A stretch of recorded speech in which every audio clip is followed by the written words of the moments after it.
उमई जांबा गावात आज सकाळी शेतातील धुऱ्यावर एक विशाल अजगर दिसल्याची माहिती ग्रामस्थांनी सर्पमित्र मुन्ना श्रीवास यांना दूरध्वनीद्वारे दिली असता मुन्ना श्रीवास फक्त 10 मिनिटात घटनास्थळी दाखल झाले।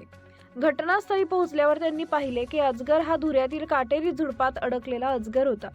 परिस्थितीचं बारकाईने निरीक्षण करून मुन्ना श्रीवास यांनी अत्यंत काळजीपूर्वक आणि कुशलतेने अजगराला त्या काट्यातून बाहेर काढले व सुरक्षित ताब्यात घेतले। बचाव दरम्यान उपस्थित ग्रामस्थांशी संवाद साधत त्यांनी अजगराचा स्वभाव, सर्पांच्या हालचाली तसेच वन्यजीव संरक्षणाची गरज याबाबत महत्त्वपूर्ण माहिती देत जागृती केली।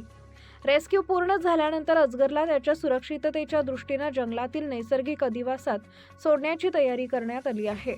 मुन्ना श्रीवास व त्यांचे सहकारी ऋषी श्रीवास यांचे तात्काळ धाडसी आणि कौशल्यपूर्ण रेस्क्यू कार्य ग्रामस्थांसाठी मोठा दिलासा ठरले असून त्यांच्या कार्याचं सर्वत्र कौतुक होत आहे।